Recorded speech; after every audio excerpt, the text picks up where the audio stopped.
Nanjangud ಯುವಕನನ್ನ kidnap ಮಾಡಿದ್ರು. ಮಂಗಳಮುಖಿ ವೇಷವನ್ನ ಹಾಕಿಸಿ collection ಮಾಡಿಸಿದ್ರು. ಸೆಕ್ಸ್ ವರ್ಕ್ ಕೂಡ ಯೂಸ್ ಮಾಡಿದ್ರು. ಕರಾಳ ದಂಧೆಯ ಮತ್ತೊಂದು ಮುಖವಾಡ ಬಯಲು. ಹೌದು, ಯುವಕನೊಬ್ಬನನ್ನ ಕಿಡ್ನಾಪ್ ಮಾಡಿ ಬಲವಂತವಾಗಿ ಮಂಗಳಮುಖಿಯ ವೇಷವನ್ನ ಹಾಕಿಸಿ ಕಲೆಕ್ಷನ್ ಮಾಡಿಸಿದ್ರು. ಜೊತೆಗೆ ಸೆಕ್ಸ್ ವರ್ಕ್ಗೂ ಕೂಡ ಬಳಕೆ ಮಾಡಿಕೊಂಡ್ರು. ರೀಲ್ಸ್ಗಳಲ್ಲಿ ಆತನನ್ನ ಬಳಸಿದ್ರು. ಲಕ್ಷಾಂತರ ಹಣವನ್ನ ಗಳಿಸಿ ಬಲವಂತವಾಗಿ ಲಿಂಗ ಬದಲಾವಣೆಗೆ ನಡೆಸಿದ ಹುನ್ನಾರಕ್ಕೆ ಬೇಸತ್ತು ಖದೀಮರ ಕಪಿಮುಷ್ಟಿಯಿಂದ ಹೊರಬಂದ ಯುವಕನಿಗೆ ವಾಪಸ್ ದಂಧೆಗೆ ಬರಬೇಕು ಅಂತ ಹೇಳಿ ಮಾನಸಿಕವಾಗಿ ಕಿರುಕುಳವನ್ನ ಕೊಡ್ತಾ ಇರುವಂತಹ ಆಘಾತಕಾರಿ ಪ್ರಕರಣ ಇದೀಗ ಬೆಳಕಿಗೆ ಬಂದಿದೆ. ರಾಜ್ಯದ ಮುಖ್ಯಮಂತ್ರಿ ಸಿದ್ದರಾಮಯ್ಯ ಅವರ ತವರು ಜಿಲ್ಲೆಯಲ್ಲೇ ಈ ಒಂದು ಘಟನೆ ನಡೆದಿರುವಂಥದ್ದು.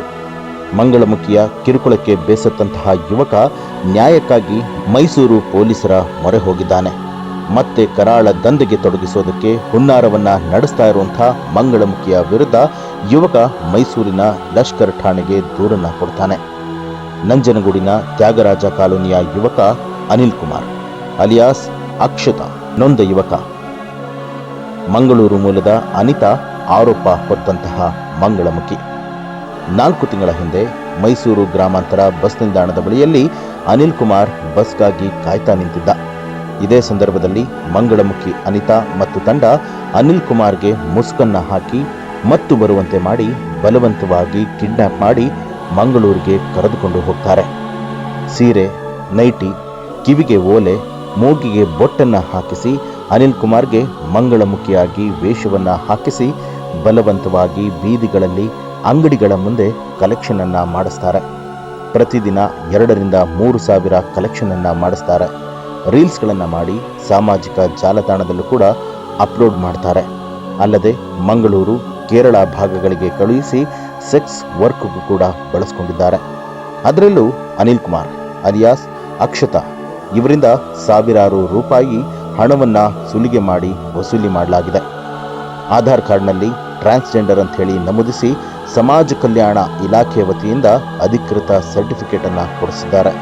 ಮುಂದಿನ ತಿಂಗಳು ಬಾಂಬೆಗೆ ಕರೆದುಕೊಂಡು ಹೋಗಿ ಶಸ್ತ್ರಚಿಕಿತ್ಸೆಯನ್ನ ಮಾಡುವ ಮೂಲಕ ಶಾಶ್ವತವಾಗಿ ಮಂಗಳಮುಖಿಯಾಗಿ ಕನ್ವರ್ಟ್ ಮಾಡೋದಕ್ಕೆ ಸ್ಕೆಚ್ ಹಾಕ್ತಾ ಇದ್ದಂಥ ಮಾಹಿತಿ ಅರಿತಂತಹ ಅನಿಲ್ ಕುಮಾರ್ಗೆ ಕರಾಳ ದಂಧೆಯ ಕಪಿಮುಷ್ಟಿ ಗೊತ್ತಾಗಿದೆ. ಇದರಿಂದ ಹೊರಗಡೆ ಬರೋದಕ್ಕೆ ನಿರ್ಧಾರವನ್ನ ಮಾಡಿ ತನ್ನ ಸಂಪಾದನೆ 3 ಲಕ್ಷ ರೂಪಾಯಿ ಕೊಡುವಂತೆ ಅನಿತಾಗೆ ಕೇಳಿದಾಗ ಆಕೆ ಉಲ್ಟಾ ಹೊಡೆದಿದ್ದಾಳೆ. ತನ್ನ ಮನೆಯಿಂದ 5 ಲಕ್ಷ ನಗದು ಚಿನ್ನಾಭರಣ ಕಳ್ಳತನ ಮಾಡಿರೋದಾಗಿ ಸುಳ್ಳು ಕಂಪ್ಲೇಂಟ್ ಅನ್ನ ದಾಖಲು ಮಾಡಿ ಜೈಲಿಗೆ ಹಾಕಿಸ್ತೀನಿ ಅಂತ ಹೇಳಿ ಅನಿತಾ ಬೆದರಿಸಿದ್ದಾಳೆ. ಮನನೊಂದ ಅನಿಲ್ ಕುಮಾರ್ ದಾಖಲೆಗಳು, ಸರ್ಟಿಫಿಕೇಟ್ ಸಮೇತವಾಗಿ ಮಂಗಳೂರನ್ನ ಬಿಟ್ಟು ಅಲ್ಲಿಂದ ನಂಜನಗೂಡನ್ನ ಸೇರ್ಕೊಂಡಿದ್ದಾನೆ. ಮತ್ತೆ ದಂಧೆ ಮಾಡಿಸೋದಕ್ಕೆ ಅವಹಣಿಸಿದ ಅನಿತಾ ಮಂಗಳಮುಖಿಯನ್ನ ಅನಿಲ್ ಕುಮಾರ್ ಮನೆಗೆ ಕಳುಹಿಸಿ ಗಲಾಟೆಯನ್ನ ಕೂಡ ಮಾಡಿಸಿದ್ದಾರೆ. ಆಗಾಗ ಈ ಅನಿತಾ ತನಗೆ ಮಾನಸಿಕವಾಗಿ ಕಿರುಕುಳವನ್ನ ಕೊಡ್ತಿದ್ದಾರೆ, ದಂಧೆಗೆ ಹಿಂತಿರುಗುವಂತೆ ಒತ್ತಡವನ್ನ ಹೇರ್ತಿದ್ದಾರೆ ಅಂತ ಹೇಳಿ ಆರೋಪಿಸಿ ಅನಿಲ್ ಕುಮಾರ್ ಮೈಸೂರಿನ ಲಷ್ಕರ್ ಪೊಲೀಸ್ ಠಾಣೆಗೆ ದೂರನ್ನ ಕೊಟ್ಟಿದ್ದಾರೆ. ನಂಜನಗೂಡು ಪೊಲೀಸರು ತನ್ನ ಮನವಿಗೆ ಸ್ಪಂದಿಸ್ತಾ ಇಲ್ಲ ಅಂತಲೂ ಕೂಡ ಆರೋಪವನ್ನ ಮಾಡಿದ್ದಾರೆ. 90% ಕಣ್ಣು ದೃಷ್ಟಿ ಕಳೆದುಕೊಂಡಿರುವಂತಹ ಅನಿಲ್ ಕುಮಾರಲ್ಲಿ ಯಾವುದೇ ರೀತಿಯಾದಂತಹ ಲೈಂಗಿಕ ದೌರ್ಬಲ್ಯ ಇಲ್ಲ. ಅನಿಲ್ ಕುಮಾರ್ ಮಂಗಳಮುಖಿಯಾಗೋದಕ್ಕೆ ಅನರ್ಹನಾಗಿದ್ರೂ ಕೂಡ ಸಮಾಜ ಕಲ್ಯಾಣ ಇಲಾಖೆ ಟ್ರಾನ್ಸ್ಜೆಂಡರ್ ಸರ್ಟಿಫಿಕೇಟ್ ಅನ್ನ ಕೊಟ್ಟಿರುವಂಥದ್ದು ಸಾಕಷ್ಟು ಅನುಮಾನಗಳಿಗೆ ಎಡೆ ಮಾಡಿಕೊಡ್ತಾ ಇದೆ. ಬಲವಂತವಾಗಿ ಆತನನ್ನ ಕರೆದುಕೊಂಡು ಹೋಗಿ ಮಂಗಳಮುಖಿಯಾಗಿ ಪರಿವರ್ತಿಸುವಂತಹ ಕರಾಳ ದಂಧೆ ಇನ್ನೂ ಕೂಡ ಜೀವಂತವಾಗಿ ಇರೋದಕ್ಕೆ ಈ ಒಂದು ಪ್ರಕರಣವೇ ಸಾಕ್ಷಿಯಾಗಿದೆ. ಅನಿಲ್ ಕುಮಾರ್ ನಿಜವಾಗ್ಲೂ ಕೂಡ ಮಂಗಳಮುಖಿನ ಟ್ರಾನ್ಸ್ಜೆಂಡರ್ ಸರ್ಟಿಫಿಕೇಟ್ ಕೊಡುವ ಮುನ್ನ ವೈದ್ಯಕೀಯ ಪರೀಕ್ಷೆಯನ್ನ ನಡೆಸಿದ್ದಾರ? ಸರ್ಟಿಫಿಕೇಟ್ ಕೊಡುವ ಮುನ್ನ ನಿಯಮಗಳನ್ನು ಪಾಲಿಸಿದ್ದಾರಾ? ಈ ಒಂದು ಪ್ರಕರಣದ ಹಿಂದಿರುವಂತಹ ಉದ್ದೇಶ ಏನು? ಇವೆಲ್ಲ ಪ್ರಶ್ನೆಗಳಿಗೆ ಸರ್ಕಾರ ಅಥವಾ ಸಂಬಂಧಪಟ್ಟಿರುವಂತಹ ಇಲಾಖೆ ಉತ್ತರವನ್ನ ಕೊಡಬೇಕಾಗಿದೆ. ನಡೆದಿರುವಂತಹ ಈ ಒಂದು ದೌರ್ಜನ್ಯದ ಕುರಿತಾಗಿ ಸ್ವತಃ ಅನಿಲ್ ಕುಮಾರ್ ಮಾತನಾಡಿದ್ದಾರೆ. ಕೇಳೋಣ ಬನ್ನಿ. ನನಗೆ ಕಳೆದ ಒಂದು 5-6 ತಿಂಗಳ ದೀಪಾವಳಿ ಹಬ್ಬ ಮುಗಿಸಕ್ಕೆ ಕೆಲಸ ಹುಡುಕಿ ಹೋಗಿದೆ ಮೈಸೂರಿಗೆ, ಕೆಲಸ ಫ್ಯಾಕ್ಟ್ರಿಗೆ, ಬೆಳವಡಿ ಆನಿವರ್ಸರಿಗೆ. ಮತ್ತೆ ನನಗೆ ಕೆಲಸ ಸಿಗಲಿಲ್ಲ.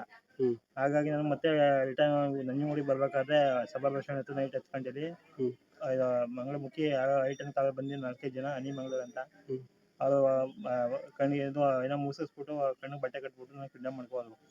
5 ತಿಂಗಳಿಂದ ಕರ್ಕೊಂಡು ಮಡಿಕೊಂಡು ನನಗೆ ಎಲ್ಲ ಕಲೆಕ್ಷನ್ ಕಳ್ಕೋಗೋದು ಅವ್ರ ಜೊತೆ. ದಿವಸಕ್ಕೆ ಒಂದು 4-5 ಸಾವಿರ ರೂಪಾಯಿ ಸಂಪಾದನೆ ಆಗ್ತಿತ್ತು. ಎಲ್ಲ ಅಲ್ಲೆಲ್ಲ ಹೊಡೆದು ಬಿಡ್ದು ಕಿತ್ಕೊಂಡು ಒಂದು ದೊಡ್ಡ ಟೀಮೇ ಇದೆ. ಯಾವ ಪೊಲೀಸ್ ಕಂಪ್ಲೇಂಟ್ ಕೊಟ್ಟರು ಅಷ್ಟೇ, ಏನು ಕೊಟ್ಟರು ಅಷ್ಟೇ ಅಂತ ಎದುರಿಸಿ ಇಟ್ಕೊಂಡಿರ್ತಾರೆ. ಅವ್ರದ್ದು ಎಲ್ಲ ಪೊಲೀಸ್ ಟೀಮ್ ಎಲ್ಲ ಅವ್ರಿಗೆಲ್ಲ ಸಪೋರ್ಟ್ ಇದೆ. ಹನಿ ಮಂಗಳೂರು ಅಂತ, ಹನಿ ಅಂತ. ಅವ್ರ ಸ್ವಂತ ಊರು ಬಂದ್ಬಿಟ್ಟು ರಾಯಚೂರು ಈಗಾದನಿ ಕ್ಯಾಂಪ್ ಅಂತ. ಅವ್ರು ಇಲ್ಲಿ ಮಂಗಳೂರಿಗೆ ಓದಕ್ಕೆ ಬಂದು ಅವರು ಟ್ರಾನ್ಸ್ಜೆಂಡರ್ ಆಗಿರೋದು. ಅದಕ್ಕೆ ನನ್ನ ಈ ತಿಂಗಳು ಸಹ ಈಗ ಬಾಂಬೆ ಕಳ್ಸೋಕ್ಕೆ ರೆಡಿ ಮಾಡಿದ್ರು ಆಪರೇಷನ್. ಅದಕ್ಕೆ ಗೊತ್ತಾಗಿ ನಾನು ತಪ್ಪಿಸ್ಕೊಂಡು ಬಂದೆ ಸರ್. ಒಂದು ಕೆಫೆ ಓಪನ್ ಮಾಡಿದ್ರು, ಹನಿ ಕೆಫೆ ಅಂತ, ಅಲ್ಲೇ ಮಂಗಳೂರು ಪಂಪದಲ್ಲಿ. ಆ ಕೆಫೆಯಿಂದ ತಪ್ಪಿಸ್ಕೊಂಡು ಬಂದಿರೋದು ನಾನು.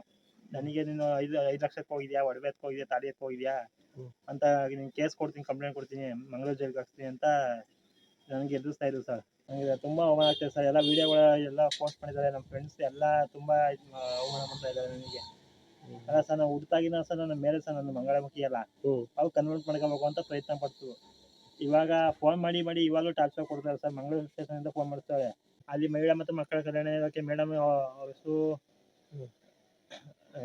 ಚಂದ್ರಿಕಾ ಮೇಡಮ್ ಅಂತ. ಅವ್ರ ಕೈಯಿಂದ ಎಲ್ಲ ಮಾಡಿಸಿ ಡಿ ಸಿಗಳನ್ನ ಸೈನ್ ಮಾಡಿಸಿ ಎಲ್ಲ ಅಪ್ರೂವಲ್ ಮಾಡಿಸ್ಕೊಂಡಿದ್ದಾರೆ ಸರ್. ಟ್ರಾನ್ಸ್ಜೆಂಡರ್ ಕಾರ್ಡ್ ಮಾಡಿಸಿದ್ದಾರೆ. ಮತ್ತೆ ಆಧಾರ್ ಕಾರ್ಡಿಗೆ ನಮ್ದು ನೇಮು ಅದೇ ಇದೆ, ಅನಿಲ್ ಕುಮಾರ್ ಇದೆ. ಫೋಟೋ, ಅಡ್ರೆಸ್ಸು ಮತ್ತೆ ಟ್ರಾನ್ಸ್ಜೆಂಡರ್ ಅಂತ ಚೇಂಜ್ ಮಾಡಿಸಿದ್ದಾರೆ ಸರ್. ಅಂತ ಟಾರ್ಚರ್ ಮೇಲೆ ಟಾರ್ಚರ್ ಕೊಡ್ತಾರೆ ಸರ್. ನಂಗೆ ಮಾನಸಿಕವಾಗಿ ಬದುಕೋಕೆ ಬಿಡ್ತಿಲ್ಲ. ಏನಾದ್ರು ಹೆಚ್ಚು ಕಮ್ಮಿ ಯಾರು ಜವಾಬ್ದಾರಿ ಸರ್, ನನ್ನ ಜೀವಕ್ಕೆ ಏನಾದ್ರು ಹೆಚ್ಚು ಕಮ್ಮಿ ಅವಳೇ ಹೊಣೆ ಸರ್. ಹೆಚ್ಚಿನ ವಿಡಿಯೋಗಳಿಗಾಗಿ ಮಿತ್ರರ ಮಿತ್ರ ಚಾನೆಲ್ ಅನ್ನ ಸಬ್ಸ್ಕ್ರೈಬ್ ಮಾಡಿ, ಬೆಲ್ ಐಕಾನ್ ಒತ್ತಿ.